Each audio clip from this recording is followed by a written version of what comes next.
जाने देना यार, अभी जब डर लगेगा ना उसे तो देखना कैसे उल्टे पांव वापस आती है दौड़ती हुई। सिग्नल भी नहीं मिल रहा है।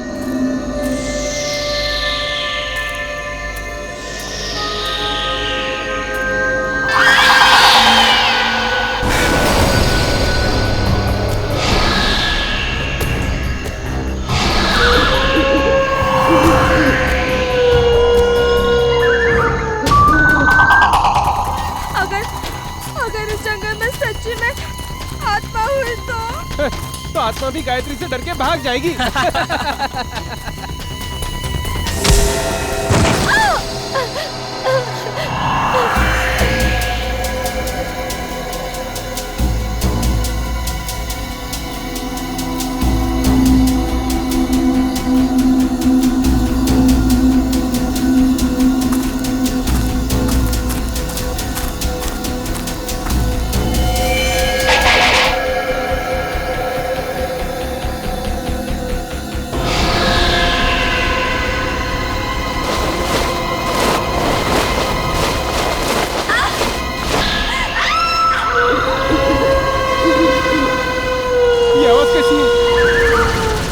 मैंने कहा था ना, ये आत्मा की आवाज है।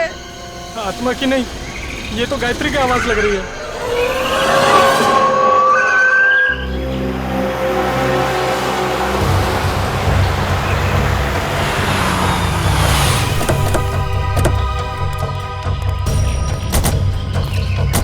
तुमने फोन किया था? हाँ सर।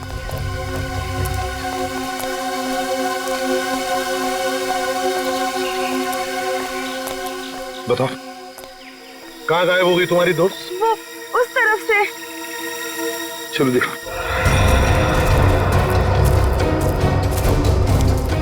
ये गायत्री तुम लोगों से अलग कैसे हो गई? कुछ नहीं सर, मजाक मजाक में तू मैं हो गई और वो अकेली चली गई सर। हाँ सर, वो थोड़ी सिरफिरी और घमंडी है। उसका ईगो हट हो जाए तो वो किसी भी हद तक जा सकती है। और तुम लोगों ने उसे इतनी रात गए अकेले जाने भी दिया? सर, मैंने उसे रोकने की कोशिश की थी, मगर उसने मेरी बात मानी ही नहीं। आप लोगों को पिकनिक मनाने के लिए और कोई जगह नहीं मिली? इतने घने जंगल में आ गए आप लोग हैं?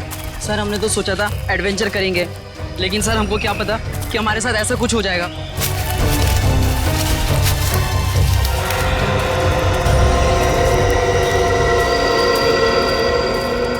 सर, वो यहीं से हमसे अलग हुई थी सर।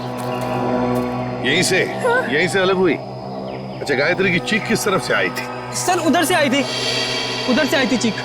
चलो।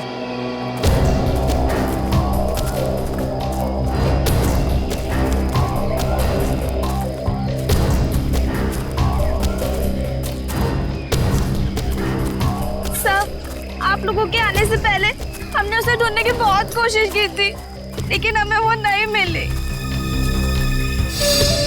Sir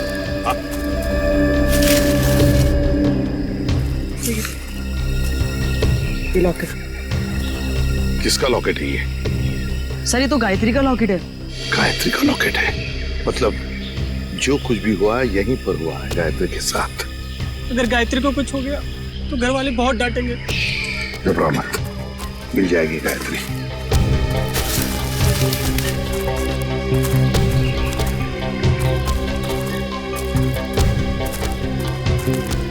sir. हाँ? ये देखिए, यहाँ कुछ सिक्के गिरे हुए हैं। सिक्के? लगता है यहीं पे गायत्री पे हमला हुआ था। ये सिक्के शायद गायत्री के होंगे या फिर स्कोनी के।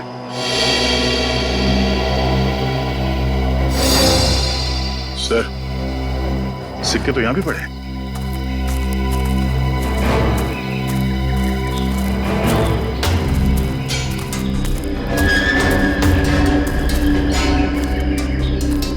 इसी तरफ देखते हैं।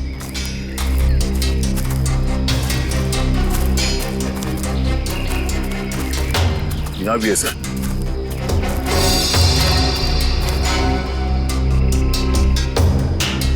इसका मतलब है दया, जो कुछ भी हुआ है इस तरफ हुआ है, इस तरफ।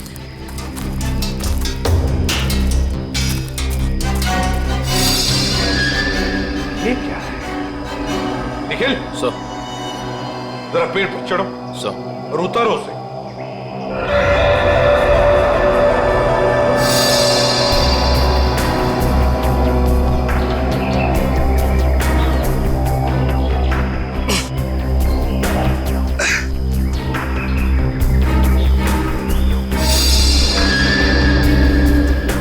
सर ये किसी के पैंट का बक्कल है सर। पैंट का बक्कल?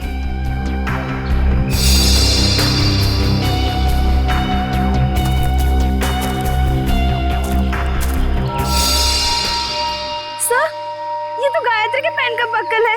क्या? लेकिन गायत्री पेड़ पर क्यों चढ़ी? शायद उस हमलावर से बचने के लिए। मतलब गायत्री को कुछ हो गया, वो मर चुकी है। ऐसा कुछ नहीं हुआ है गायत्री के साथ, घबराओ मत।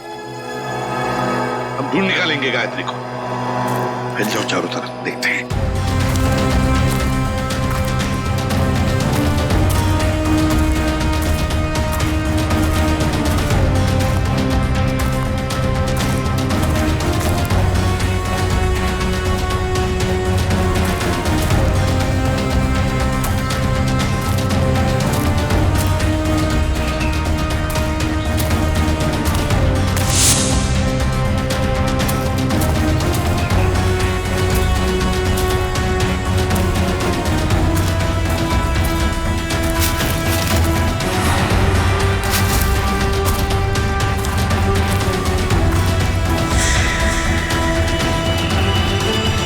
Bonfire?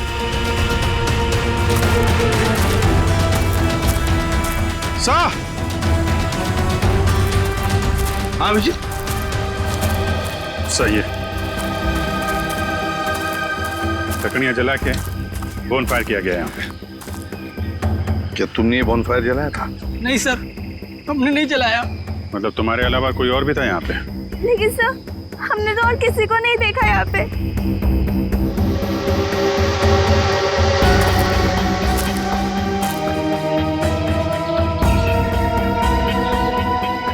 बस बढ़िया सर यार, लगता है यहाँ जंगल में कोई और भी आया था कैंपिंग के लिए। हाँ।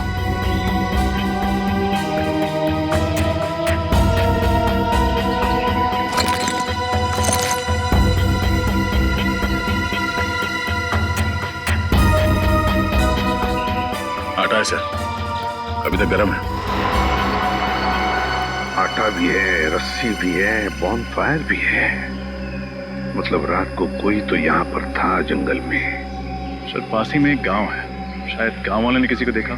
हाँ हो सकता है। एक काम करो, तुम तीनों जाके इस गांव में पूछताछ करो अच्छी तरह से। सर गांव वाले तुम्हारी तो लाठियां लेके चले आ रहे हैं।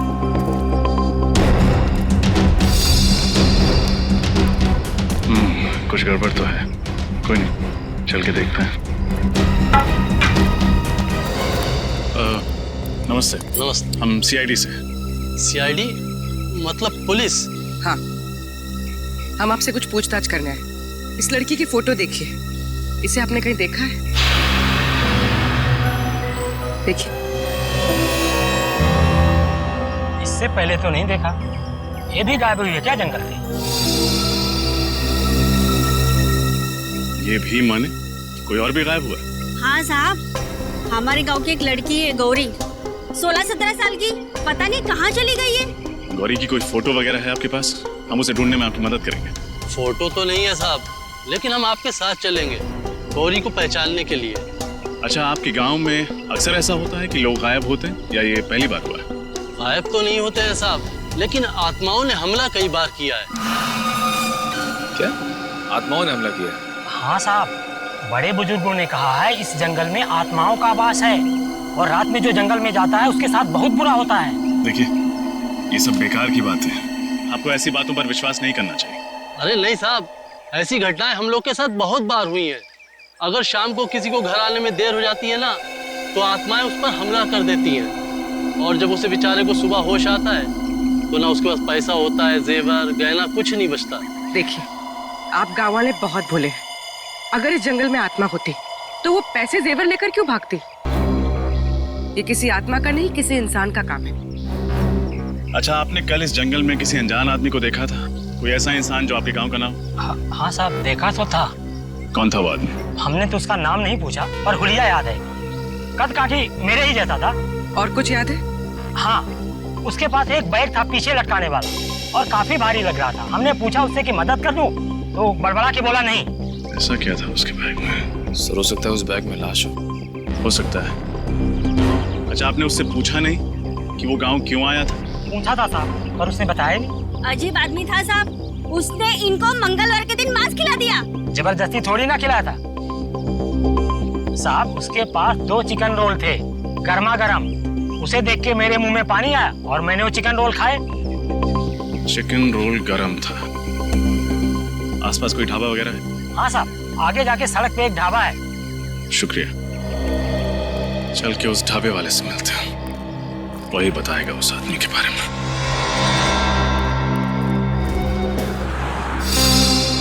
सीआईडी? कल शाम तुम्हारे यहाँ कोई आदमी आया था, कद करीब 5 फुट 7 इंच। उसने शायद तुम्हारे ढाबे से 2 चिकन रोल पैक कराए थे। जी साहब, याद आया था। उसने कोई गड़बड़ की क्या? क्या बात है, बहुत अच्छी तरह याद है तुम्हें।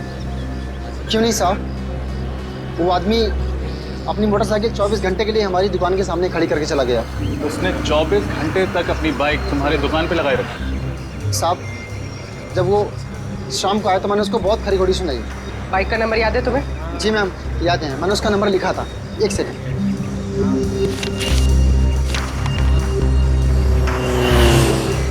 XOB 1140।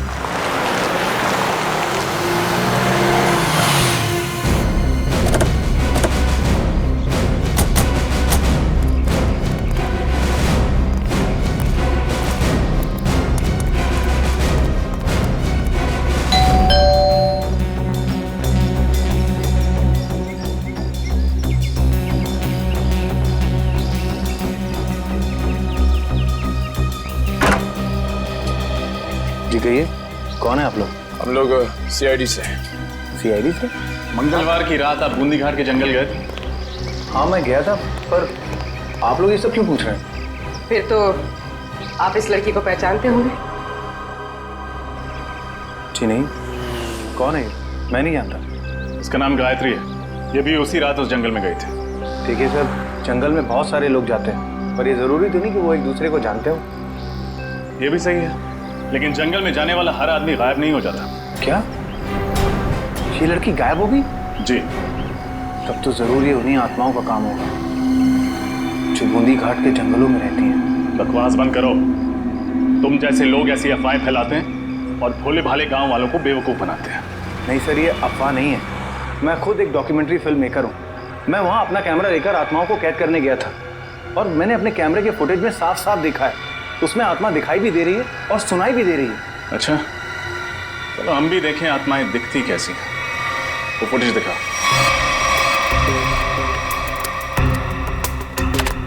ये देखिए सर।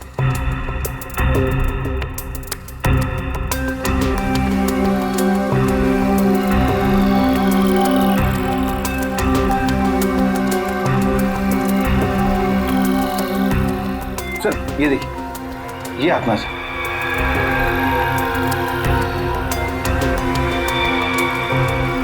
ये कोई आत्मा नहीं है, कोई इंसान है जो बड़ा सा रोब पहन के घूम रहा है जंगल में। सर ये आवाज सुनी आपने? ये आवाज सुनकर आपको ऐसा नहीं लगता कि बूंदी घाट के जंगलों में कोई दूसरी दुनिया भी हो सकती है? रात के वक्त जंगल में ऐसे पशु पक्षियों की आवाजें आती रहती हैं। देखो, आत्माओं की कहानी सुना के तुम बच नहीं सकते हो। अब सच सच बता दो, कहाँ छुपा के रखा है तुमने गौरी और गायत्री को? सर कौन गौरी, कौन गायत्री, मैं नहीं जानता सर। मैं तो वहां सिर्फ डॉक्यूमेंट्री बनाने गया था। अच्छा, तो उस भारी बैग में ऐसा क्या था जो तुम छुपा रहे थे? कौन सा भारी बैग सर? वही बैग जो तुमने गांव वालों को छूने तक नहीं दिया। अच्छा वो बैग। देखिए सर, उस बैग में मेरा कीमती सामान था, मेरे कैमरे के लेंसेज थे। टूट ना जाए इस डर से वो बैग मैं खुद उठा रहा था, बस। तुमने किसी और को देखा था जंगल? नहीं सर, मैंने और किसी को नहीं देखा। किसी लड़की की चीखने की आवाज सुनी थी? लड़की के चीखने चिल्लाने की आवाज? हाँ सर, तकरीबन रात के 1:30 बजे एक लड़की के चीखने की आवाज सुनी थी मैंने, पर मैंने सोचा कि शायद वो आत्मा होगी। कोई आत्मा नहीं थी, ये चीख गायत्री की है। हमें कुछ भी करके जल्द से जल्द गायत्री तक पहुंचना होगा।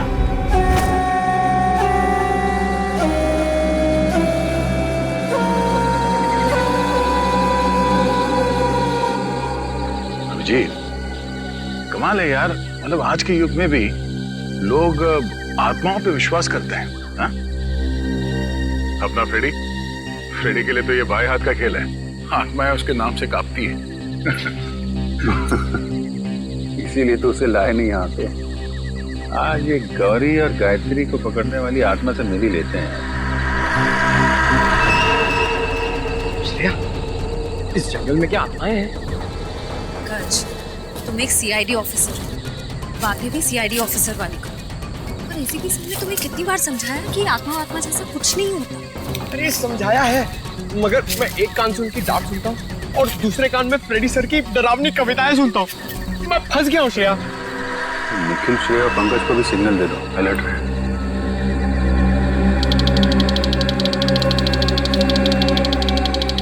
ऐसा नहीं सिग्नल भेजा कि लोग अलर्ट रहे। मैं बिल्कुल सिग्नल भेजता हूँ कि लोग अलर्ट है।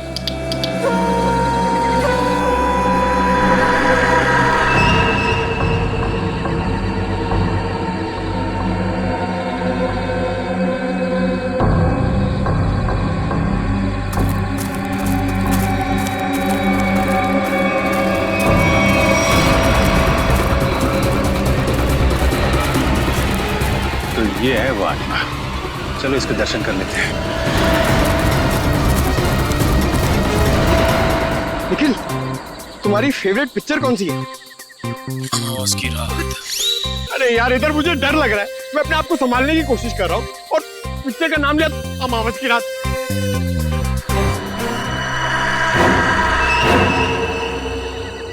डर गए क्या? बातें क्यों बंद कर दी?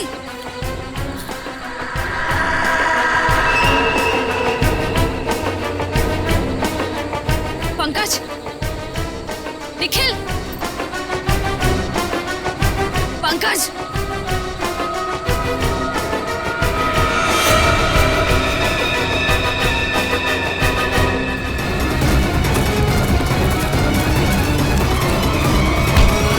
अरे बहुत तेज भागते हो साहब। छोड़ना मत इसे। इस आत्मा ने पूरे गांव वालों को परेशान कर रखा था साहब। ये आत्मा है? अरे ऐसी होती है आत्मा? सीआईडी। हाँ बेटा, सीआईडी। अब ये बता कि आदमी से आत्मा बनने का नाटक क्यों किया तूने? साहब, ये नाटक मैं रुपए पैसे के लिए करता हूँ साहब। भोले वाले लोगों को डरा के ठगते हो। हाँ? गौरी और गायत्री कहाँ है बता? मुझे नहीं पता साहब, ये नाम मैं पहली बार सुन रहा हूँ। ये देखा इनको पहले कभी? नहीं साहब, मैंने इसको पहले कभी नहीं देखा। देख, मेरा दिमाग बहुत गर्म है। इससे पहले कि तेरे ये गाल गर्म कर दूं, बता दे, बता। साहब, मैं सच कह रहा हूँ, मेरी बात का यकीन कीजिए। सर,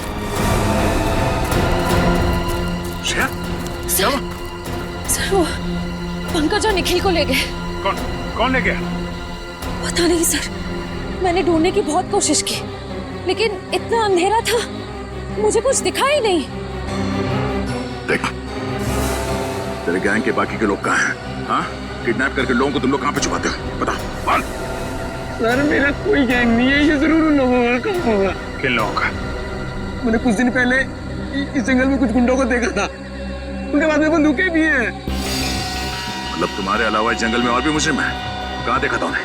पता नहीं साहब, यहीं कहीं देखा था मैंने इसी जंगल में। खैर, उनको तो हम लोग ढूंढ लेंगे। तुम चलो, हवालात की हवा खाओ। चलो चल। सर, हम ठीक इसी रास्ते पे चल रहे थे। मैं आगे चल रही थी और पंकज और निखिल बातें करते हुए मेरे पीछे चल रहे थे। अचानक दोनों की बातें बंद हो गई। मैंने मुड़कर देखा तो दोनों के पैर मुझे वहां झाड़ियों में दिखाई दिए, जैसे दोनों को कोई घसीट कर ले जा रहा। मैंने ढूंढने की बहुत कोशिश की, लेकिन मुझे कोई नहीं दिखा।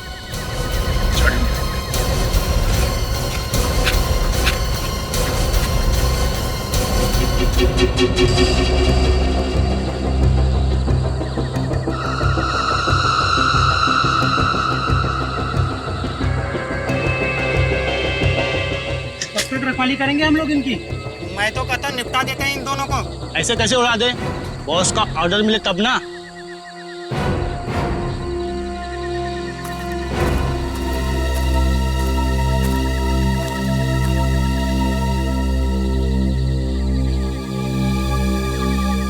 खोपड़ी कहीं उन लोगों की तो नहीं जिसके बारे में वो आत्मा बन के जो घूम रहा था उसने बताया था, गुंडे लोग? हाँ जीत हो सकता है। कहीं निखिल और पंकज को यही भी तो ना रखा। आवाजें भी आ रही है।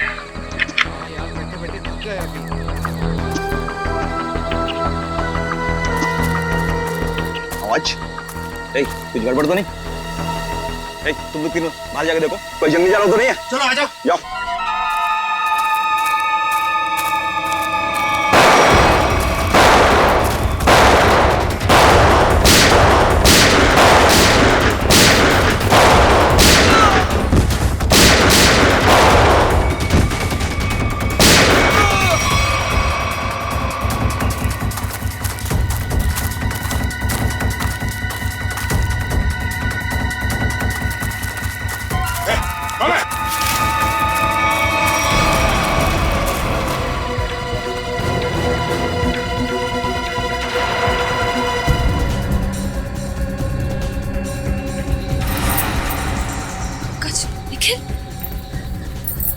निखिल निखिल निखिल निखिल आंखें खोलो। पंकज पंकज पंकज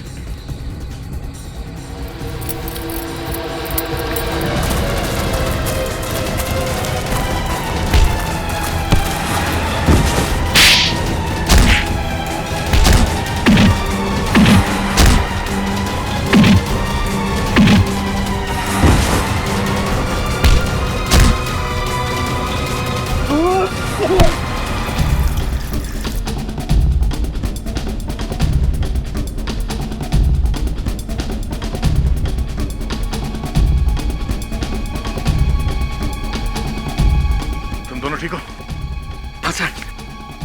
पता नहीं सर, उन्होंने पीछे से कब वार किया और हम लोग कब बेहोश हुए, कुछ पता नहीं चला सर। कोई बात नहीं। कौन था वो? चेहरा याद है उसका? हाँ सर। गुड। उसका स्केच बनवा। ठीक है तो सही, कौन जिसने सीआईडी ऑफिसर पे हाथ उठाने की हिम्मत की है? और यहाँ जो भी सामान मिलता है सब उठा लो। उसका माथा थोड़ा चौड़ा था, बाल पीछे की तरफ, उसकी मूछें भी थी, घनी मूछें।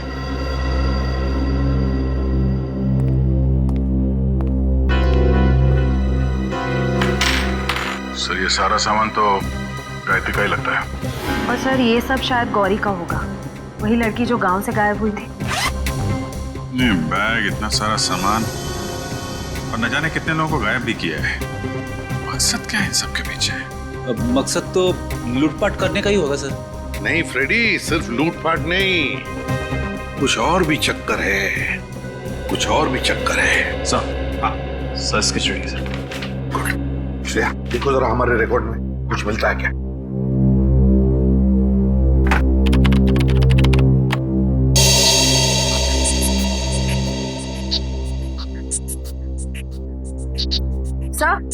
सर मैच मिल गया।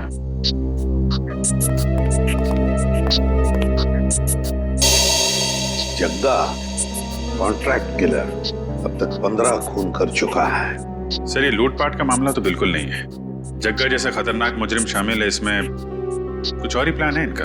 बिल्कुल, अगर ये केस सिर्फ चोरी चकारी का है तो दो सीआईडी ऑफिसर्स को बंधक बनाने की हिम्मत नहीं करते हैं। मगर सर इस जग्गा को हम ढूंढेंगे कैसे? फ्रेडी, इस जग्गा को हम ढूंढेंगे भी और पकड़ेंगे भी। वो नक्शा लेकर आओ जो हमें जंगल में से मिला था इनके अड्डे पर से।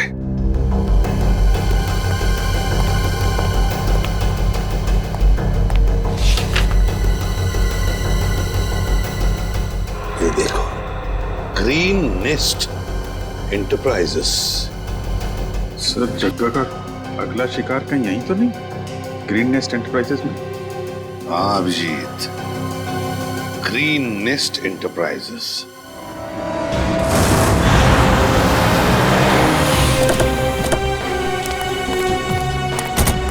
सर यही वो ऑफिस है जो नक्शे में बना हुआ था, किसी वेद नाम के बहुत बड़े इंडस्ट्रियलिस्ट का है सर।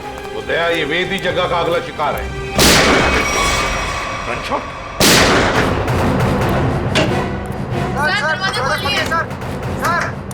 क्या हुआ यहाँ पे? हम लोग शेरी से क्या हुआ यहाँ पे? पता नहीं सर, अंदर से 2 गोलियां चली है और दरवाजा भी अंदर से लॉक है सर। कौन है अंदर? हमारे दोस्त मिस्टर वेद और उनके दोस्त रणविजय और साथ कोई तीसरा आदमी था जो पैसे के लिए झगड़ रहा था। ये देखो दया, इस खिड़की से भागा है वेद, यहीं से भागा है वो। सर, एम्बुलेंस 5 मिनट में आ रही है सर। ठीक है। क्या तुम्हें पता है किस पैसे के बारे में झगड़ा हो रहा था इन लोगों के बीच? पता नहीं सर। सर, कहीं ये एक्सटॉर्शन का केस तो नहीं? हो सकता है जगह वेद को डरा धमका कर पैसे हटना चाहता हो सकता है। पहले इसे जल्दी से बाहर ले चलो। सर, सर,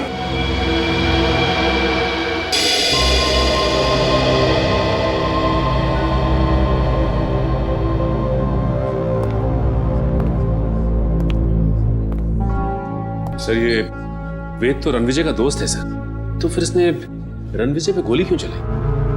ये भी तो हो सकता है कि रणविजय पे गोली जग्गा ने चलाई हो और इस वेद ने किसी तरह से बचते बचते जग्गा से गन छीन ली और गोली मार दी उसे। मतलब दया, अगर वेद ने अपने आप को बचाने के लिए गोली चलाई तो फिर वो भागा क्यों और फिर उसने हल्ला क्यों नहीं मचाया? रणविजय को हॉस्पिटल में क्यों नहीं लेकर गया वो? नहीं दया, कुछ और ही चक्कर है, कुछ और ही चक्कर है। थैंक गॉड आप लोग उन्हें सही वक्त पर यहाँ ले आए। थोड़ी देर और हो जाती तो उनका बच पाना बहुत ही मुश्किल था। अभी होश में आए वो? क्या हम बात कर सकते हैं उनसे? बिल्कुल, आप मिलना चाहे तो मिल सकते हैं। Thank you. प्लीज।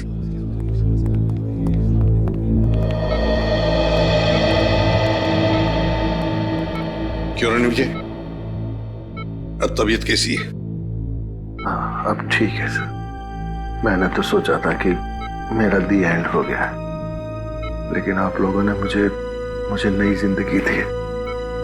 मैं आप लोगों का ये एहसान जिंदगी भर नहीं चुका पाऊंगा। इसमें एहसान कैसा? हमने तो सिर्फ हमारी ड्यूटी निभाई है। वैसे एक बात बताओ, सब हुआ कैसे? किसने गोली चलाई तुम पर? गोली तो वेद ने ही चलाई थी, लेकिन इसमें उसका कोई कसूर नहीं है। क्या मतलब? सर, वो गोली गलती से चल गई थी उससे। गलती से? वो कैसे?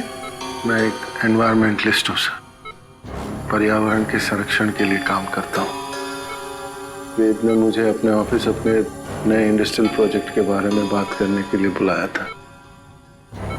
हम लोग बात कर ही रहे थे कि वहां जग्गा आ गया और वेद से पैसे मांगने लगा। अच्छा, किस बात के पैसे? मालूम नहीं सर, लेकिन जग्गा बहुत गुस्से में था। फिर क्या हुआ? फिर वेद ने उससे कहा कि जब तक उसका काम पूरा नहीं हो जाएगा वो उसे 1 रुपया भी नहीं देगा। इस बात पर जग्गा आग बबूला हो गया और उसने गन निकाल ली। दोनों में हाथापाई शुरू हो गई और इसी हाथापाई में गन चल गई और गोली मुझे आकर लग गई सर। और फिर? उसके बाद मैं बेहोश हो गया सर। जब होश में आया तो डॉक्टर्स ने बताया कि आप लोगों ने मेरी जान बचाई है। सर, आप जी। ओह, ओके, ठीक है। या सर, वेद बूंदीघाट के जंगल के पास ही अपनी नई इंडस्ट्री डालने वाला था, पर गवर्नमेंट उसे परमिशन नहीं दे रही थी क्योंकि उससे जंगल के हरियाली को नुकसान पहुंचता। सर, मतलब ये जंगल में लोगों का गायब होना और आत्मा वाली अफवाह ये सब वेद ने फैलाई थी ताकि उसका प्रोजेक्ट पास हो सके। हाँ सचिन, ये वेद ही कर रहा होगा। उसी ने पैसे दिए होंगे जग्गा को ये सब करने के लिए। मगर सर, उसने मुझे तो कोई जाम्बा फुलेरा नाम की जगह पर प्रोजेक्ट लगाने की बात कही थी। सर, ये तो बूंदीघाट से बहुत दूर है। 2 प्रोजेक्ट का आपस में कोई संबंध नहीं हो सकता। इसे रणविजय, वेद के परिवार में और कौन कौन है? उसका छोटा भाई है सर, उदय। वेद का छोटा भाई उदय? हाँ, मैं बस एयरपोर्ट पहुंच ही रहा हूँ। आधे घंटे में मिलते हैं। कहाँ जाने की तैयारी हो रही है उदय जी? हैं? कौन है आप लोग? हम लोग सीआईडी से। सीआईडी? क्या बात है सर? जरा ये फोन देखो। मगर क्यों? ये देखने के लिए कि एयरपोर्ट जाके कहीं तुम अपने भाई वेद से मिलने वाले तो नहीं हो। दिखाइए।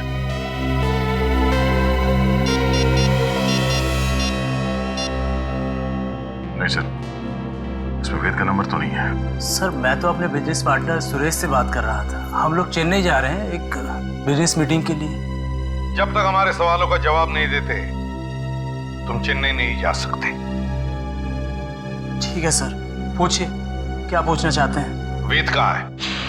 मुझे नहीं पता सर, लेकिन आप वेद भैया को क्यों पूछ रहे हैं? क्योंकि आपके वेद भैया ने एक आदमी को गोली मारकर उसका खून कर दिया है और दूसरे को घायल करके फरार हो गए आपके वेद भैया। सर ये क्या कह रहे हैं आप? वेद भैया तो दिवाली के पटाखों से भी डरते थे और आप कह रहे हैं कि उन्होंने 2-2 गोलियां चलाई हैं। ये नहीं हो सकता सर। अच्छा, तो फिर तुम्हारे वेद भैया छुप क्यों रहे? वेद भैया छुप नहीं सकते सर, वो जरूर किसी बहुत बड़ी मुसीबत में है। उन्होंने कहा था मुझसे उनकी जान को खतरा है। किससे खतरा है, जरा हमें भी तो बताइए। सर ये तो भैया ने नहीं बताया था, लेकिन हाँ सर, भैया ने मुझे एक बॉक्स दिया था, कहा था इसे बहुत संभाल के रखना है, भले ही कुछ भी हो जाए वो बॉक्स किसी के हाथ नहीं लगना चाहिए। कहाँ है वो बॉक्स, जरा दिखाइए हमें भी।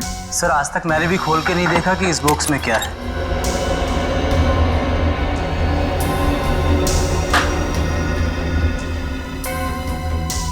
Red forest company? सर इसमें तो रेड फॉरेस्ट कंपनी के प्लान्स और नक्शे हैं। Red forest company? Uday ji, है किसकी ये कंपनी है?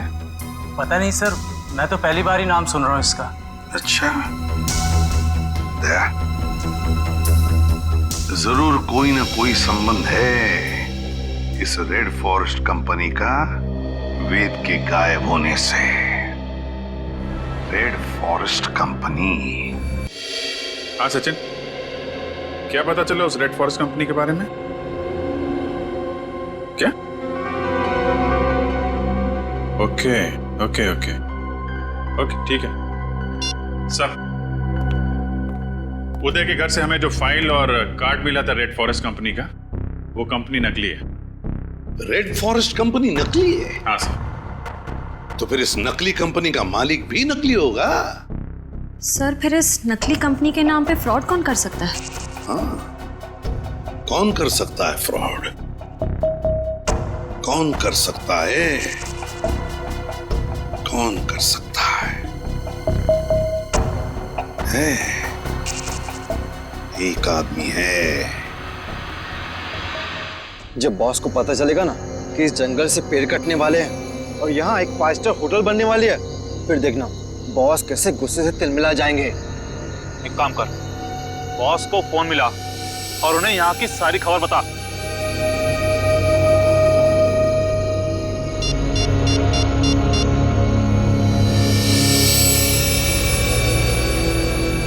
हाँ बॉस, आपसे कुछ जरूरी बात करनी है, आ जाओ।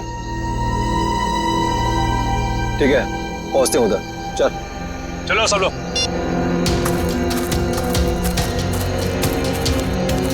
तो ये लोग बॉस से मिलने जा रहे हैं। चलो हम लोग भी मिलते हैं।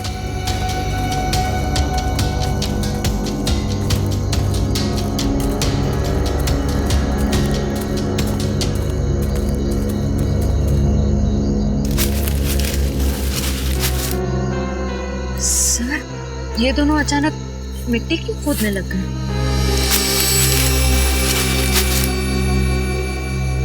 अच्छा अच्छा, तो ये चक्कर है क्या सर?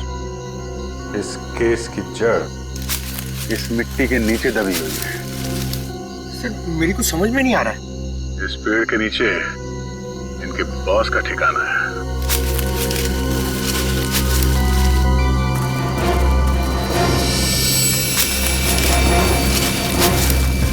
क्या हुआ, कुछ मदद करें आपकी?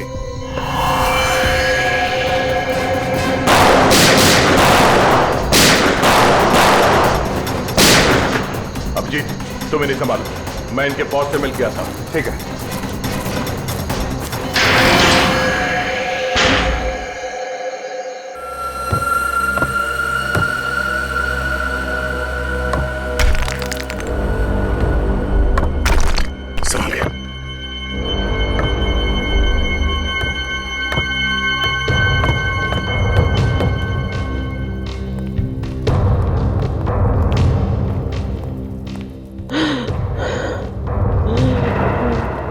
सर, किसी के कराने की आवाज आ रही है। एक मिनट।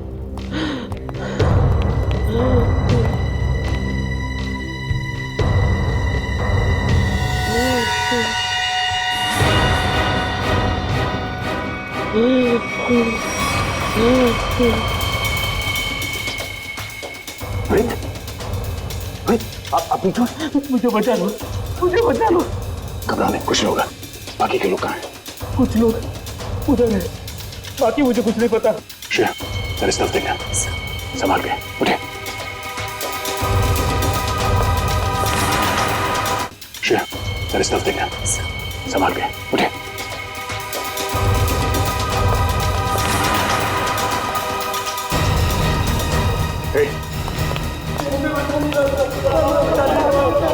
कुछ नहीं होगा, कुछ नहीं होगा, सब लोग भाग जाएंगे यहाँ से। घबराओ मत। अब एक काम कीजिए, इन सबको लेके भाग जाइए यहाँ से।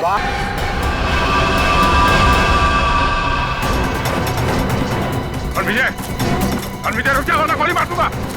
विजय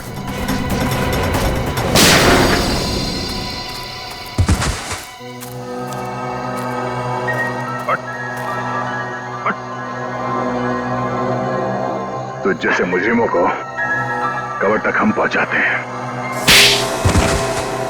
हाँ, मैंने ही लोगों को गायब किया।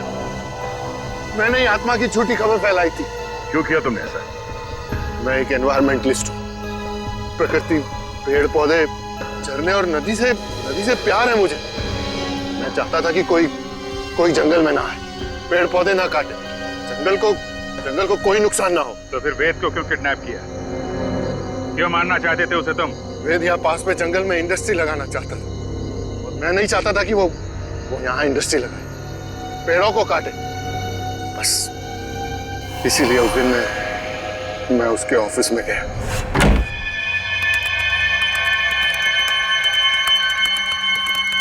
तुम यहाँ? हाँ।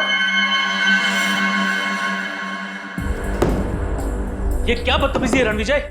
ये मेरा ऑफिस है। बदतमीजी तो तुमने अभी तक देखी कहाँ है? देखना चाहोगे कि बदतमीजी होती क्या है?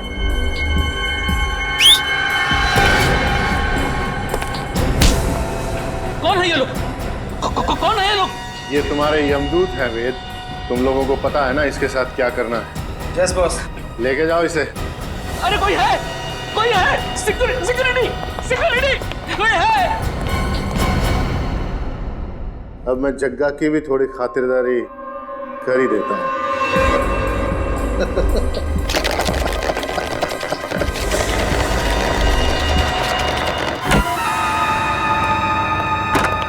वेद, आज मेरे पैसे चाहिए। आज मैं पूरा हिसाब लेकर रहूंगा।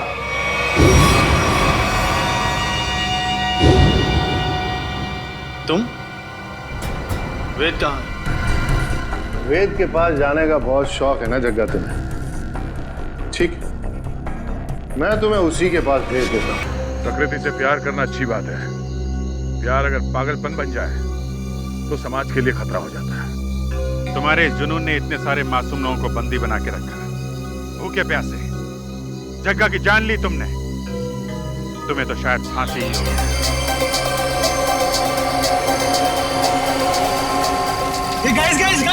गाइस, हम लोग कितना खुशनसीब है कि अब से कुछ ही देर में हम लोग वीडियो शावर देखेंगे, और वो भी एकदम लाइव। ऐसा पहली बार हो रहा है गाइस। लाइफ में ऐसा नजारा दोबारा देखने को नहीं मिलेगा। ये देखो, अमेरिका में भी शुरू हो गया मीडिया शावर। अरे अब इंग्लैंड के आसमान में भी दिखाई दे रहा है। अगला नंबर हमारे देश इंडिया का है दोस्तों। तैयार हो जाओ आसमान में प्रकृति की आतिशबाजी देखने के लिए। वो देखो, शुरू हो गया।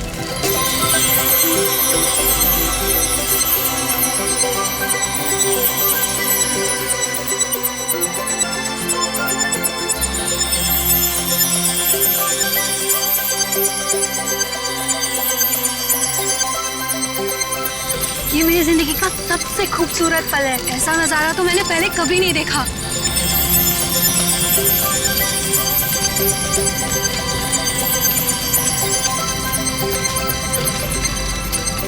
हे गाइस, वो देखो, आसमान से शायद कुछ गिर रहा है। ये कहीं किसी मीटियोर का हिस्सा तो नहीं है?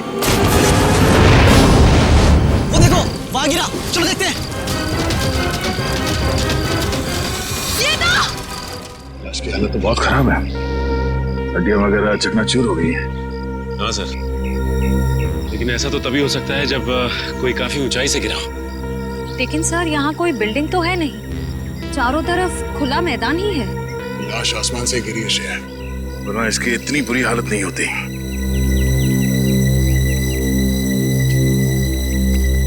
कब हुआ ये, कितने बजे? यही कोई रात 3:15 बजे। हम लोग रात को मीटियोर शावर देख रहे थे, तभी अचानक आकर के कुछ गिरा। और हमें लगा मीटियोर शावर का ही कुछ हिस्सा होगा, लेकिन जब पास जाके देखा तो लाश थी। सर जब लाश ऊपर से गिर रही थी तब ये जल भी नहीं रही थी। अच्छा, ये केस कुछ ज्यादा ही पेचीदा लगता है। देखते डॉक्टर सालुंके क्या कहते हैं इस लाश को देख के। चलो।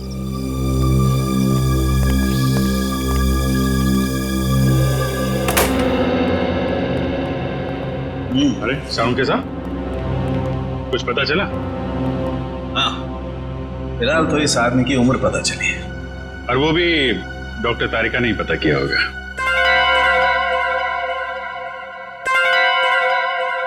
मैंने पता किया है। आपने किया है? जी हाँ। कोई शक है आपको? नहीं, शक की क्या बात है, आपने पता किया होगा तो ठीक ही किया होगा। वैसे क्या क्या पता क्या किया आपने? पता ये किया कि इस आदमी की उम्र 120 साल है। क्या 120 साल का बुजुर्ग आदमी इतनी ऊंचाई से गिर के मर गया? क्यों, कहीं लिखा हुआ है कि 120 साल का आदमी ऊंचाई से नहीं गिर सकता? आप लोगों से कुछ गलती तो नहीं हो गई? आप एक काम कीजिए, तारिका जी से कंफर्म कर लीजिए। बताओ भाई ने। हाँ अभिजीत, इनके एक्सरे स्कैन्स देख लो। देखो, ये देखिए, इनकी हड्डियां काफी कमजोर हो चुकी थी, जैसे कि उम्र के साथ साथ होता है। और टिश्यूज को हुए नुकसान को देखकर हमने अंदाजा लगाया कि इनकी उम्र तकरीबन 120 साल के आसपास रही होगी। अच्छा, वैसे कितनी ऊंचाई से गिरे होंगे ये?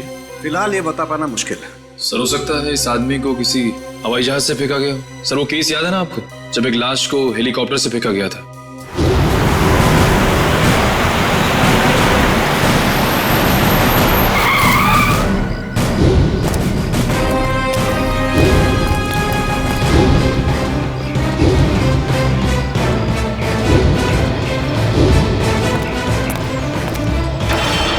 सर या फिर हो सकता है हॉट एयर बलून से, या फिर स्काई डाइविंग कर रहा होगा। अरे कैसी बातें कर रहे हो तुम लोग यार, 120 साल का बुजुर्ग आदमी स्काई डाइविंग करेगा, हॉट एयर बलून से कूदेगा? वैसे भी हमें वहां पे कोई पैराशूट वगैरह तो मिला नहीं था। हेलो, जली हुई चीज समुद्र में गिरी है, लाश के पास वाले इलाके में? ठीक है, पहुंचते हैं हम।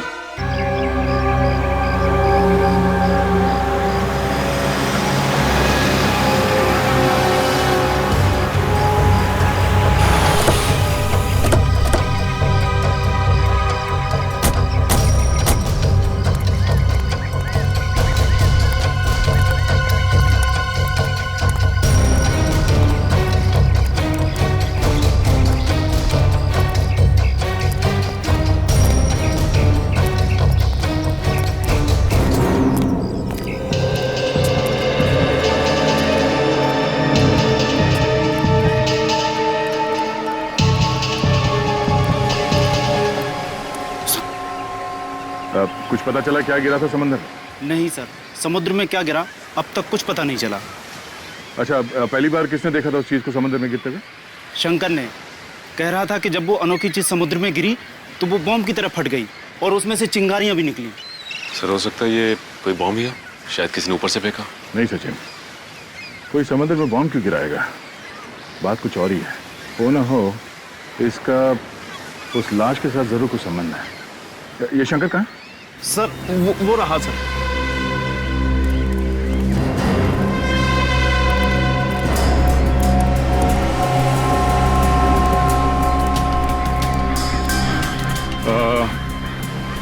तुम शंकर हो?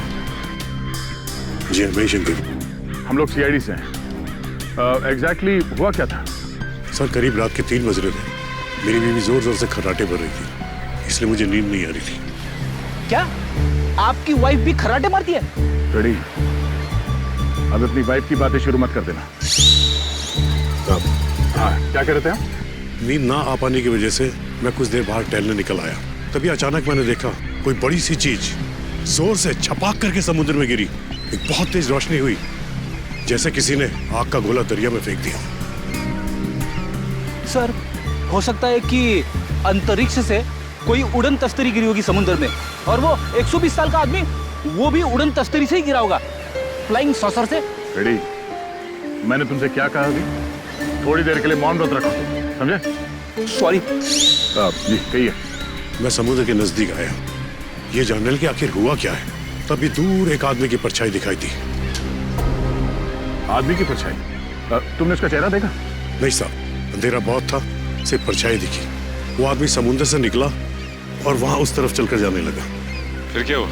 मैं उस आदमी का पीछा करने लगा क्योंकि मुझे शक था, पर वो आदमी वहां सड़क पर चलकर एक कार में बैठ गया और चला गया। कार का नंबर देखा है तुमने? नहीं साहब, नंबर तो नहीं देखा, लेकिन हाँ, वो सिल्वर कलर की बैक्स्टर गाड़ी थी। उसने गाड़ी चाबी से खोली या? नहीं साहब, वो कार उसकी नहीं थी, क्योंकि उसने बहुत तिगड़म करके कार का दरवाजा खोला था। सर, फिर तो कार चोरी की होगी। Thank you. अब ये पता करना पड़ेगा कि शहर में कितनी सिल्वर रंग की बैक्स्टर कार है जो चोरी हुई है और उनके नंबर्स क्या क्या हैं। सर, स्पेक्ट्रोमीटर टेस्ट की रिपोर्ट आ गई है। देखिए मुझे लाश के कपड़ों में से क्या मिला है। क्या मिला है?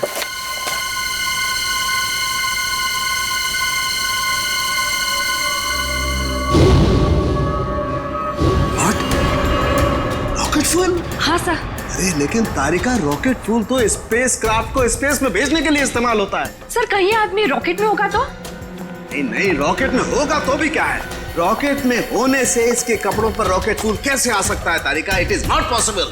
नहीं नहीं, ये कुछ और ही चक्कर है। क्या? Oh my God, oh my God, ये कैसे हो सकता है? वो कैसा? ये मैंने क्या कर दिया? अब देखना, वो प्रद्युमन वो मेरी मजाक उड़ाएगा, आग बबूला हो जाएगा मुझसे। यार ये ऐसी गलती मैं कैसे कर सकता हूँ? गलती? कौन सी गलती सर? आने के लिए उस समुद्र में जो खास चीज गिरी थी उसके बारे में क्या पता चला? सर, अब तक तो कुछ पता नहीं चला है सर, लेकिन गोताखोर लगे हुए हैं। सर, समुद्र का वो हिस्सा काफी गहरा और खतरनाक है, इसलिए गोताखोरों को काफी दिक्कतों का सामना करना पड़ रहा है। बॉस, अभी तो और भी दिक्कतों का सामना करना पड़ेगा। और भी दिक्कतों का मतलब क्या है डॉक्टर साहब आपका? मतलब ये अभिजीत के मुझसे बहुत बड़ी गलती हो गई है। गलती? ऐसी क्या गलती कर दी सर आपने? दया, अगर प्रद्युमन ये वादा करे कि वो मुझसे नाराज नहीं होगा तो मैं बता सकता हूँ। नहीं नहीं, अरे मैं नाराज क्यों हूँगा? मैं तो मिठाई बांटूंगा, क्योंकि the great intelligent and genius doctor Salunkhe ने जिंदगी में पहली बार अपनी गलती मान ली। तो डॉक्टर साहब बताइए, क्या गलती की आपने? गलती दरअसल मुझसे ये हुई है कि उस आदमी की उम्र 120 साल नहीं है। क्या? क्या 120 साल की नहीं है? नहीं। तो फिर क्या उम्र होगी उसकी? लगभग 50 साल। क्या साळुंखे, तूने 50 साल के आदमी को 120 साल का बना दिया? इतनी बड़ी गलती की तूने? यार दरअसल उस आदमी की हड्डियां तो यही बता रही थी कि उसकी उम्र 120 साल की होनी चाहिए, मगर स्पेक्ट्रोमीटर टेस्ट के बाद उसके कपड़ों पर मिला रॉकेट फ्यूल ये बता रहा है कि ये आदमी 4-5 महीने अंतरिक्ष में रहकर आया है। क्या उसके कपड़ों पर रॉकेट फ्यूल मिला? हाँ, और अंतरिक्ष में हड्डियों की डेंसिटी हर महीने 2% घटती जाती है। मतलब लाश अंतरिक्ष में से गिरी है? नहीं फ्रेडी, लाश अंतरिक्ष से अगर गिरती तो जल जाती, धरती पर पहुंचने से पहले ही उसके चीथड़े उड़ जाते, मगर ऐसा हुआ नहीं। मतलब ये लाश किसी स्पेसक्राफ्ट से गिरा है जब वो धरती पे वापस आ रहा होगा। मगर दया, हमारे देश से कोई स्पेसक्राफ्ट तो किसी इंसान को लेकर अंतरिक्ष में गया ही नहीं। फिर भी अभिजीत, हमें पता तो लगाना ही पड़ेगा कि है कौन ये, और फिर वो गिरा तो गिरा कहां से और कैसे, और ये तो हमें हमारी स्पेस एजेंसी ही बता सकती है। हेलो सर, मैं यहाँ का डिप्टी डायरेक्टर हूँ, हरीश मेरा नाम है। कहिए। हरीश जी, हम यहाँ पर एक ऐसे आदमी के सिलसिले में आए हैं जिसका खून हुआ है, मगर उसने अंतरिक्ष में 4-5 महीने गुजारे हैं। आपको तो इस बात की जानकारी होगी ना कि हमारे देश से कौन कौन आदमी अंतरिक्ष यात्रा करके आया? यस सर, जानकारी तो पूरी है, पर हमें ये जानकारी किसी को भी देने की अनुमति नहीं है, फिर चाहे वो CID क्यों ना हो। लगता है हरीश जी, आप इस बात की गंभीरता को समझ नहीं पा रहे हैं। एक आदमी का खून हुआ है, खून, एक ऐसा आदमी जो शायद आपका साथी था, जो आपके साथ उठता बैठता था, हंसता खेलता था, खाता पीता था, और इसीलिए हम ये जानना चाहते हैं कि क्या आपका कोई साथी लापता है क्या? सर ये जो भी इंसान है ये हमारा साथी हो ही नहीं सकता, क्योंकि अभी तक हमारे देश की तरफ से कोई भी स्पेसक्राफ्ट एस्ट्रोनॉट लेके अंतरिक्ष में गया ही नहीं है। हो सकता है कोई चोरी छुपे गया हो अंतरिक्ष में। नहीं सर, स्पेस को इतनी साधारण जगह नहीं है, हमारी जानकारी के बिना वहां जाना असंभव है, इम्पॉसिबल। अच्छा, आपके स्टाफ में से ऐसा कोई आदमी है जो आज काम पे नहीं आया? सर विशाल सर काम पे नहीं आए हैं। विशाल काम पर नहीं आया? अच्छा, क्या विशाल कभी अंतरिक्ष में गया था? हाँ सर, विशाल सर बहुत साल पहले अंतरिक्ष में गए थे, लेकिन किसी और देश की तरफ से। एक्चुअली सर वो हमारे यहाँ का हेड इंजीनियर है, यहाँ के हर प्रोजेक्ट की शुरुआत उसी की देखरेख में होती है। 3 साल पहले 5 महीने के लिए वो अंतरिक्ष में गया था, जॉइंट नेशन स्पेस प्रोग्राम के तहत। अच्छा, गया था। अभिजीत, सालुंखे ने भी तो यही कहा कि वो इंसान 4-5 महीने के लिए अंतरिक्ष में था। हाँ सर, विशाल सर हमें अंतरिक्ष में जाने की ट्रेनिंग दे रहे थे। और क्या विशाल का कद 5 फुट 7 इंच था? जी। फिर तो सर जिसकी लाश मिली है शायद वो विशाल ही है। मुझे तो यकीन ही नहीं हो रहा। नहीं हरी जी, देखिए, जब तक डीएनए मैच नहीं होता हम यकीन से नहीं कह सकते कि वो लाश विशाल की ही है, लेकिन हमें विशाल के सारे मेडिकल डिटेल्स चाहिए और विशाल के घर का पता भी। जी।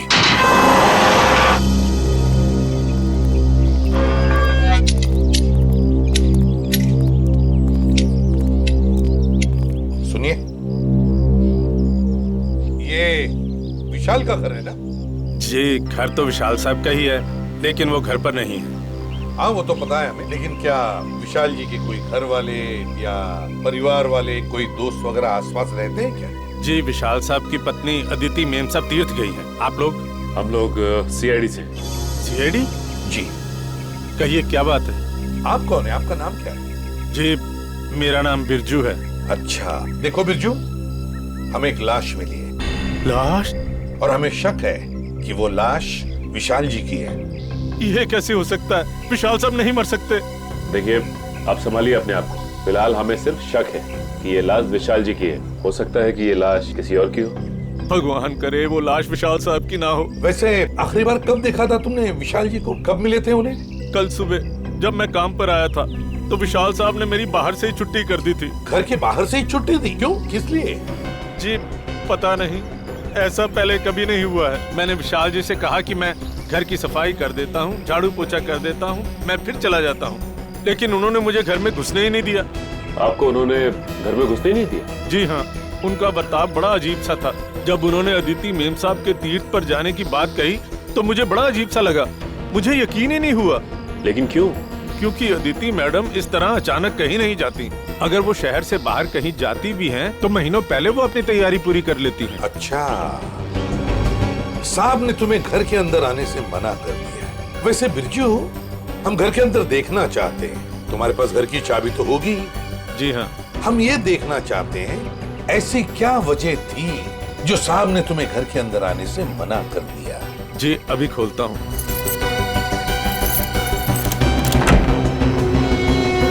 आइए साहब।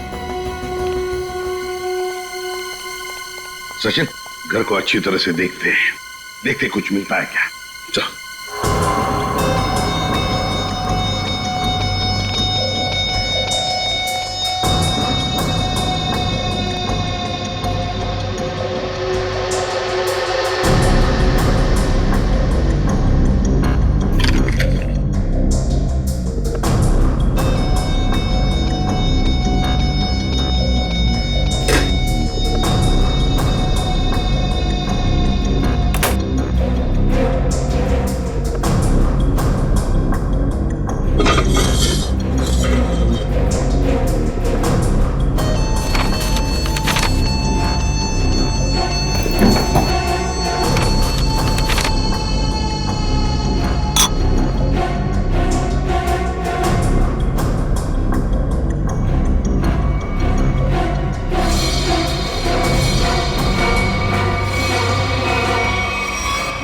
कागज के टुकड़े पर कुछ हल्का हल्का सा लिखा हुआ है।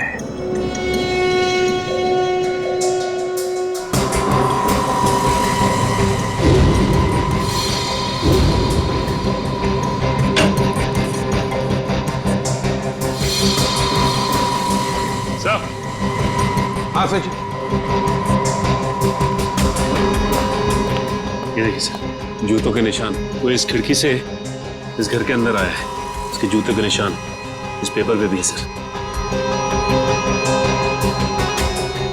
सचिन, घर की हालत को देखकर तो ऐसे नहीं लगता कि घर में कोई चोरी हुई है, लेकिन जो भी इस घर में इस खिड़की से घुसा है वो या तो इस घर का आदमी है या फिर कोई ऐसा आदमी जो इस घर के बारे में और घर के लोगों के बारे में अच्छी तरह से जानता है और किसी खास मकसद से ही इस घर में घुसा है, किसी खास मकसद से। दया, वो चोरी हुई गाड़ी के बारे में क्या पता चला? सर, जगह जगह पुलिस चेकिंग कर रही है, बहुत जल्द गाड़ी मिल जाएगी। साळुंखे, तू यहाँ क्या कर रहा है? वो लगता है फिर से गलती करके आ गया ये। यार प्रद्युमन, तुम कभी सुधरोगे नहीं क्या यार? अरे यार नहीं, कोई मजाक नहीं, ठीक है। आगे से तुम किसी ऐसे इंसान से काम कराओ जिसने अपनी जिंदगी में कभी कोई गलती नहीं की। मैं जा रहा हूँ, बाय। अरे सर, डॉक्टर तारिका क्या? मेरे कहने का मतलब है सर कि तारिका जी अकेली पड़ जाएंगी अगर आप चले गए तो। अच्छा, तो मतलब आपको तारिका जी की फिक्र है, सालुके की फिक्र नहीं है ना? ठीक है, तो मैं जा रहा हूँ, ठीक है, बाय। यार लेकिन जो बात बताने के लिए आया था वो तो बता के जा। वो आप इनकी डॉक्टर तारिका जी से पूछ लीजिएगा। मैं जा रहा हूँ, बाय। अच्छा ठीक है, बाय। 1 मिनट में वापस आ जाएगा। हाँ दया, देखा? देखो दया, मैं ना सिर्फ और सिर्फ तुम्हारी वजह से वापस आया हूं। हाँ, क्योंकि मैं जानता हूं एक सिर्फ तुम हो जो मुझे अच्छी तरह से समझते हो, बाकी ये लोग तो मेरी नौकरी छीनने पर लगे हुए हैं। सर वो मैं नहीं, कुछ कहने की जरूरत नहीं दया, मैं तुम्हें बहुत अच्छी तरह से समझता हूँ। वैसे समझता मैं इन लोगों को भी बहुत अच्छी तरह से हूँ। तो ऐसे दया, जो बात तुझे बताने के लिए आया था जरा पूछ ले, क्या बात है? अब सर देखो दया, जो लाश आप लोगों को मिली थी ना, उसका डीएनए मैच हो गया है और वो लाश विशाल की है। क्या? विशाल की है? मतलब हमारा शख्स सही निकला? बिल्कुल। और जो जूतों के निशान आपको विशाल के घर से मिले थे वो किसी ऐसे आदमी के हैं जो एक पांव से लंगड़ा के चलता है। ये कैसे पता चला सालुंखे सर? देखो, जब कोई इंसान लंगड़ा के चलता है तो उसका एक पैर पर वजन ज्यादा होता है और दूसरे पैर पर वजन कम होता है, और इसीलिए दोनों पैरों का अलग अलग निशान पड़ता है। वाह सालुंखे साहब, वाह, बड़ा तगड़ा ऑब्जर्वेशन है आपका। Thank you. समझता क्या है? वैसे साळुंखे यार, वो कागज के टुकड़े जो मिले थे विशाल के घर से, उन पर कुछ लिखा हुआ था, वो क्या है?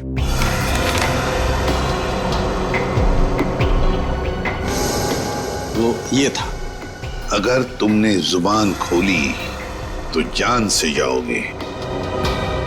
विशाल को धमकी? लगता है विशाल कोई राज जान गया था सर, और इस राज की कीमत उसे अपनी जान गंवा के देनी पड़ी। सर खूनी जरूर इस स्पेस एजेंसी का ही कोई होगा सर, या फिर आसपास का कोई होगा, वरना स्पेसक्राफ्ट या हवाई जहाज से उसे नीचे फेंकना मुश्किल है सर। बिल्कुल वैसे ही हुआ होगा। बॉस, अभी सालुके के सुरागों की पोटली खाली नहीं हुई है। और भी कुछ बाकी है क्या? हाँ, एक ऐसी चीज जो आपको खूनी के एकदम नजदीक तक ले जाएगी। तो बताइए ना डॉक्टर साहब। देखो दया, इन लेटर्स को गौर से देखो। इस आदमी ने ये लेटर्स कैपिटल में लिखे हैं ताकि अपनी हैंडराइटिंग को छुपा सके, लेकिन इनको जरा गौर से देखो। ये लेटर्स कहीं कहीं पर हिले हुए हैं, कमजोर है। मुझे लगता है इस आदमी का हाथ कांपता था जब ये लिखता था। कमाल है सर, धमकी भरा खत लिखता है और लिखते वक्त हाथ भी कांपता है। डर की वजह से? बिल्कुल सही फ्रेडी, डर की वजह से ही। दरअसल इसके हाथ में कोई तकलीफ थी, न्यूरोटिक तकलीफ। जब ये डरता था, इस आदमी का हाथ कांपता था। जब इसने ये नोट लिखा, ये डरा हुआ था, इसीलिए इसका हाथ कांप रहा था, और ये अक्षर इस तरीके से बने। हाथ में तकलीफ? विशाल सर बहुत साल पहले अंतरिक्ष में गए थे, लेकिन किसी और देश की तरफ से। सर वो घटोत्कच, विशाल का असिस्टेंट, विशाल कुछ लोगों को ट्रेनिंग दे रहा था अंतरिक्ष में जाने के लिए। ये घटोत्कच भी उनमें से एक था। मगर अभिजीत, अंतरिक्ष में जाने के लिए वो आदमी मानसिक तौर पर और शारीरिक तौर पर बिल्कुल फिट होना चाहिए, हट्टा कट्टा होना चाहिए। इस घटोत्कच को क्यों सिलेक्ट किया गया? उसके तो हाथ में तकलीफ है। और घटोत्कच के इस कमजोरी के बारे में विशाल को पता चला, इसलिए शायद घटोत्कच ने विशाल को अपना मुंह बंद रखने के लिए उसे जान से मारने की धमकी दी होगी। ये हो सकता है। महाराजन, क्या? देखो सभी पुलिस स्टेशन में खबर कर दो, उसकी फोटो भिजवाओ, सब जगह नाकाबंदी करवा दो। ओके? क्या हुआ? सर, ये विशाल की पत्नी अदिति, ये किसी तीर्थ यात्रा पे नहीं गई है। उसने किसी भी बस, ट्रेन या फ्लाइट की टिकट बुक नहीं करवाई। वो गायब है। अदिति गायब है? गायब है अदिति? तो फिर ये गई कहाँ? और फिर विशाल को मारा किसने और क्यों मारा? इन सारे सवालों का जवाब तो अब घटोत्कच ही देगा। घटोत्कच।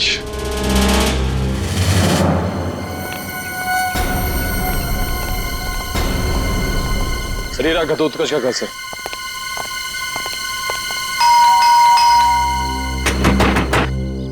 दरवाजा खोल ही नहीं रहा है। पीछे से कुछ आवाज है? हाँ।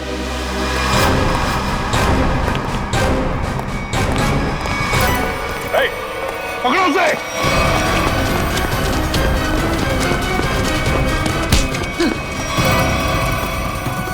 सीआईडी से भाग रहा है? कहाँ भाग रहा है? मुझे छोड़ दीजिए सर, मैंने कुछ नहीं किया सर। कुछ नहीं किया तो भाग क्यों रहा था? है? मैं जानता था सर कि आप लोग मुझ पे शक करेंगे। आप लोग मुझ पे शक करेंगे? शक नहीं करेंगे तो क्या पूजा करेंगे? हाँ? तुमने विशाल को चिट्ठी भेजी थी ना, धमकी भरी। अगर तुमने अपना मुंह खोला तो जान से जाओगे।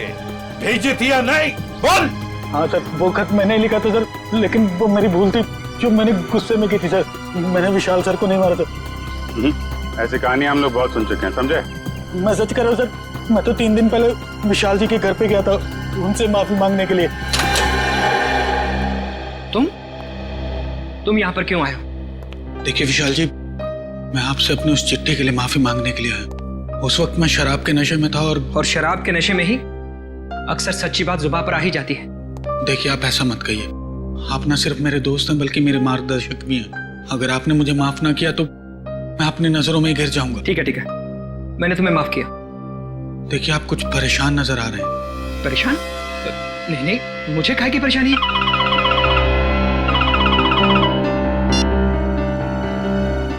हेलो जी, ठीक है, आप जैसा कहेंगे मैं बिल्कुल वैसा ही करूंगा, लेकिन मेरी पत्नी पर कोई आंच नहीं आनी चाहिए।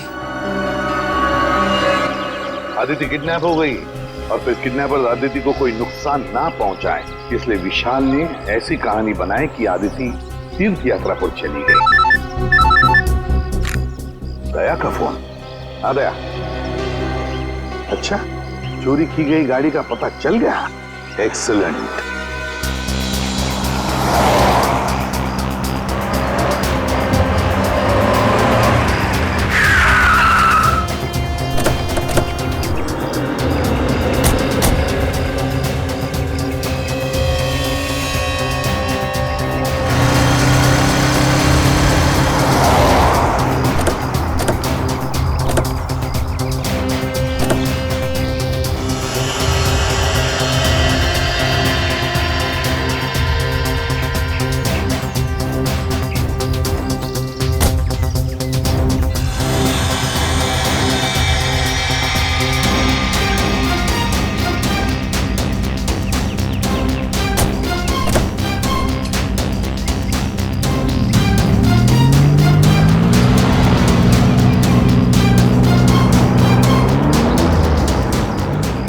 खूनी समंदर किनारे से इस गाड़ी में यहाँ तक आया और उसके बाद गाड़ी को यहाँ पे लावारिस छोड़ के किसी और गाड़ी में चला गया। लेकिन सर, गाड़ी में तो कुछ भी नहीं मिला।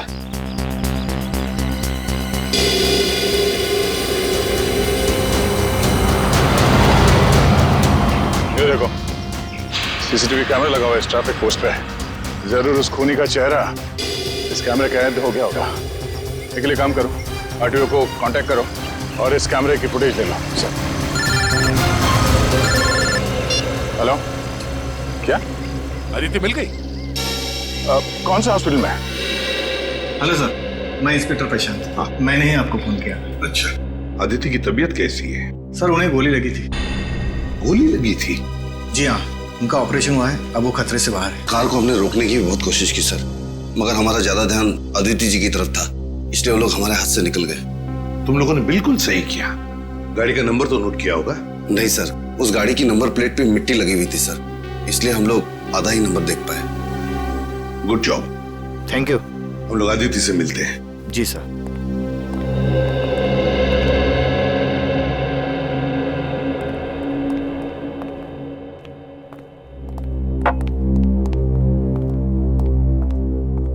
अदिति, अब कैसी हो? ठीक हूँ। आप कौन? मैं एसीपी प्रद्युमन, सीआईडी से। सीआईडी से? मेरे पति कहाँ हैं? बहुत जल्दी आ जाएंगे। बस एक बात बताओ, ये सब कैसे हुआ तुम्हारे साथ? 2 दिन पहले जब मैं सब्जी मंडी से घर लौट रही थी, कुछ लोग मुझे अपने गाड़ी में डालकर साथ ले गए। उनमें से किसी का चेहरा देखा आपने? नहीं, उन्होंने अपने चेहरे पर मास्क डाल रखा था। ओह, मास्क पहन रखा था। वैसे कहाँ लेकर गए वो तुम्हें, कुछ बता सकती हो? पता नहीं, उन लोगों ने मुझे कुछ खिलाकर बेहोश कर दिया था। एक अंधेरे कमरे में रखा था और वो मुझे विशाल के काम के बारे में सवाल पूछ रहे थे। विशाल के काम के बारे में? तो तुमने क्या कहा? मैंने उन्हें कहा कि विशाल अपने काम के बारे में मुझसे कोई बातचीत नहीं करते, लेकिन उन्हें लगा कि मैं झूठ बोल रही हूँ। नहीं आदित्य, देखो जिन्होंने भी ये किया है ना तुम्हारे साथ, उनको हम कड़ी से कड़ी सजा दिलवाएंगे, ये मेरा वादा है। आप उन्हें मत छोड़िएगा, वो लोग देशद्रोही है। कुछ देर बाद उनका बॉस भी उसी कमरे में आया और उसने मुझसे कहा कि विशाल मुझसे ज्यादा अपने देश से प्यार करते हैं।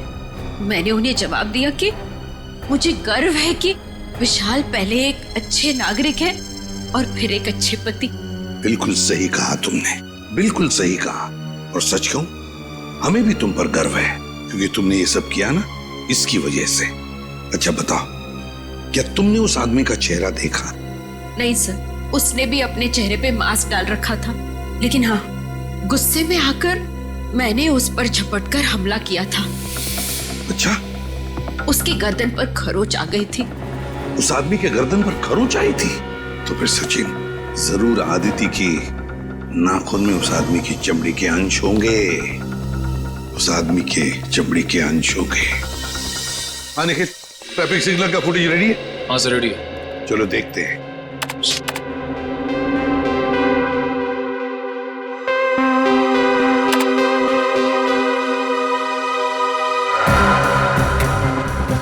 रात का फुटेज है, समझ में नहीं आ रहा है। दिन का फुटेज दिखाओ।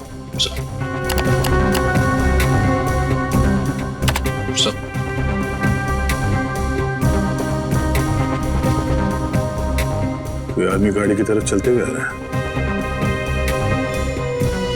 निखिल, पॉज करो, रिवाइंड करो और फिर से प्ले करो।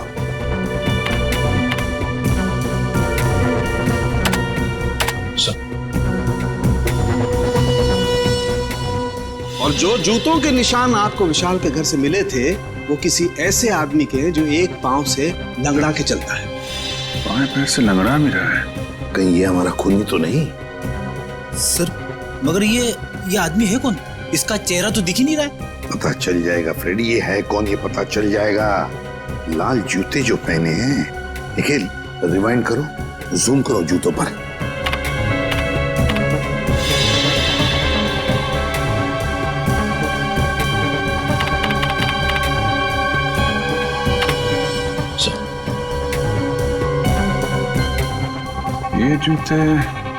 ये जूते मैंने कहीं देखे हैं सर। देखे? कहां पर? किसके पैरों में? सर, आज विशाल सर नहीं आए। समीर, विशाल का असिस्टेंट सर, और वो लंगड़ा के भी चल रहा था। विशाल का असिस्टेंट समीर। समीर के घर में से जो डॉक्यूमेंट्स मिले उससे पता चलता है कि समीर विशाल के लिए काम करता था, जासूस था वो विशाल का। दुनिया के सामने समीर विशाल का असिस्टेंट और असली काम जासूसी। एग्जैक्टली। और जब विशाल को पता चला कि स्पेस एजेंसी में कोई गद्दार है जो वहां की खुफिया इंफॉर्मेशन बाहर भेज रहा है, तो बस उसका पर्दाफाश करने के लिए उसने समीर को रख लिया काम पर, जासूस बनाकर। और इसीलिए समीर ने भी हमें कुछ नहीं बताया, क्योंकि विशाल ने उसे ऐसा करने से मना कर दिया था। हाँ, तब दया जब विशाल का खून हुआ तब शायद समीर तहकीकात करने के लिए विशाल के घर गया। और जैसे ही खूनी को लगा कि समीर उस तक पहुंचने वाला है, उसने समीर का भी खून कर दिया। बॉस, आसानों की अदिति के नाखूनों में चमड़ी के अंश मिले? हाँ मिले ना, उसके नाखूनों में चमड़ी के अंश मिले। तो जब मैं आप लोगों को बताऊंगा कि उस चमड़ी का डीएनए किसका था, आप लोग दंग रह जाएंगे। डॉक्टर साहब, रियलिटी शो के विनर का नाम अनाउंस करने जैसा सस्पेंस मत बढ़ाइए। नाम बताइए ना प्लीज। बॉस, उस आदमी का नाम है deputy director Harish. Hello sir, मैं यहाँ का डिप्यूटी डायरेक्टर हूँ। हरीश मेरा नाम है। क्या? Deputy director Harish? तभी तो समीर मरते वक्त हाँ ऐसे कर रहा था। क्या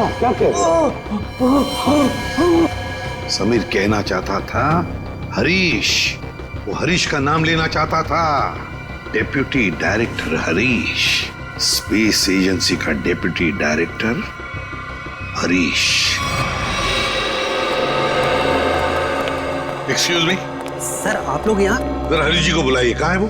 सर, वो तो कुछ ही घंटे पहले चले गए। चले गए? कहाँ गए, कुछ पता है आपको? नहीं सर, वो बड़ी जल्दी में थे, इसलिए बिना कुछ बताए निकल गए। कोई बात नहीं, हम पता लगा लेंगे। उनके गाड़ी का नंबर दीजिए। जी। हेलो, हाँ बोल रहा हूँ। कहाँ पे? एमआई इलाके में? ठीक है, ओके सर। हरीश की गाड़ी एमआई इलाके में देखी गई है सर। एमआई इलाके में? हाँ सर। शेयर जरा नक्शे में चेक करो, एमआई इलाके में हरीश कहाँ जा सकता है? सर, एमआई इलाके के आगे तो बॉर्डर है, हमारे राज्य की सीमा, और ये बॉर्डर एमआई इलाके से 15 किलोमीटर दूर है। तो ये उड़ान भर के हरीश अपना घोंसला कहीं और बनाना चाहता है? और सर, उड़ान भरने के लिए पास में ही एक रनवे और एयरफील्ड भी है। फिर तो सर ये शहर से नहीं, देश से बाहर निकलने का प्लान बना रहा होगा। तो चलो इसके प्लान का आज क्लाइमैक्स कर देते हैं।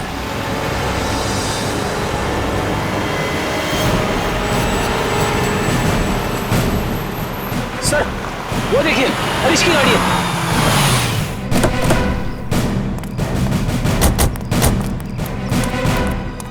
सर गाड़ी तो खाली है सर, तो लगता है भाग गया है हरीश। लगता है वो एयरफील्ड की तरफ गया है। चलो लेट्स गो।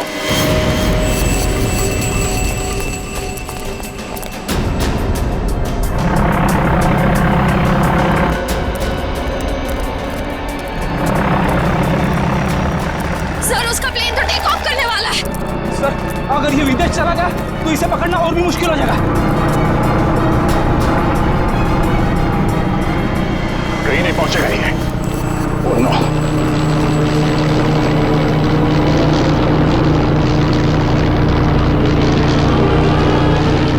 सर, हम कंट्रोल टावर से पता कर सकते हैं कि ये प्लेन किस दिशा में और कौन से देश की तरफ गया है।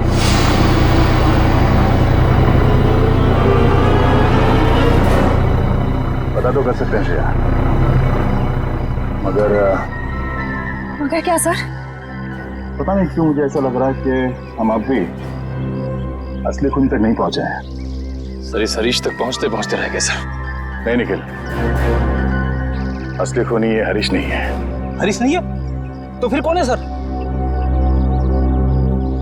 अब मेरी समझ में आ रहा है कि सब किसका किया धरा है।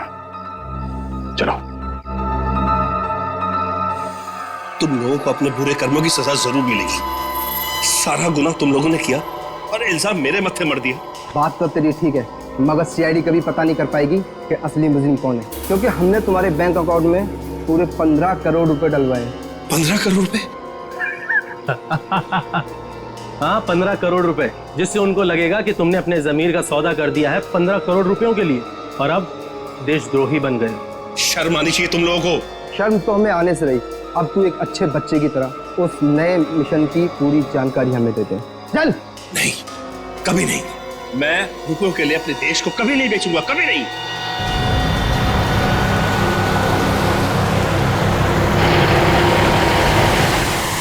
देख, मैं तुझे आखिरी बार बोलता हूँ, बता दे, जिंदा छोड़ दूंगा तुझे, वरना तुम्हारे मरने के बाद वो जानकारी तो हम हथिया ही लेंगे। एक गद्दार की जिंदगी जीने से एक देशभक्त की मौत मरना मुझे ज्यादा गवारा है, समझे तुम लोग? हाँ, मगर अफसोस, कानून और देशवासियों की नजरों में तू हमेशा एक गद्दारी कहलाएगा। नहीं रहेगा। कोई अपनी जगह से नहीं लेगा। जा नीचे, हाथ खोलो, उठ। बस।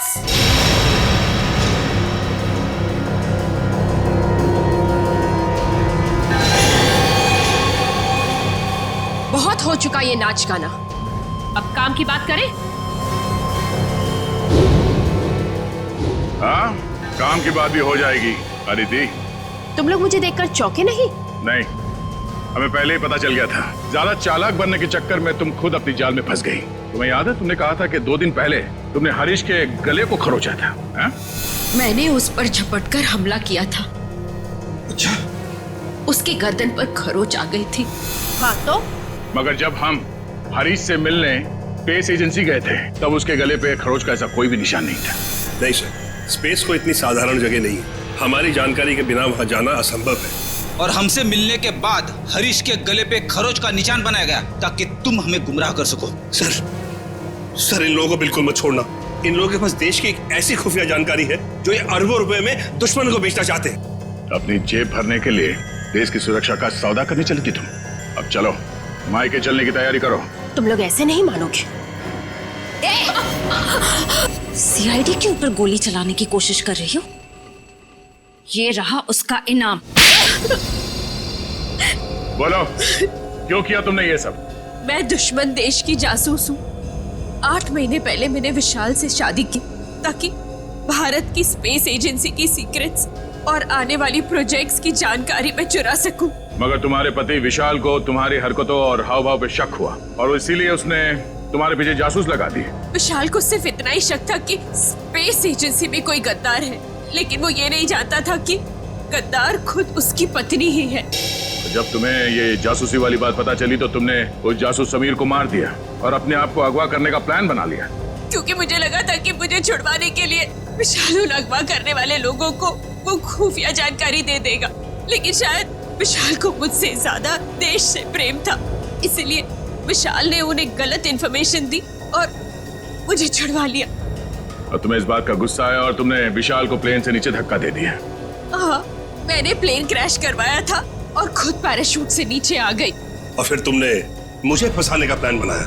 क्योंकि मैं चाहती थी कि विशाल के खून का और इस सारी गद्दारी का इल्जाम तुम्हारे सर पर आ जाए।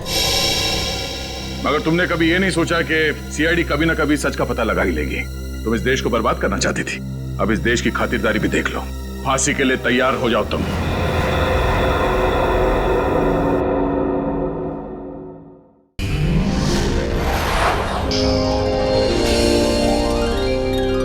सीआईडी के और भी मजेदार और सस्पेंस से जुड़े एपिसोड्स को देखने के लिए हमारे चैनल को सब्सक्राइब करें और बेल आइकॉन दबाना ना भूलें।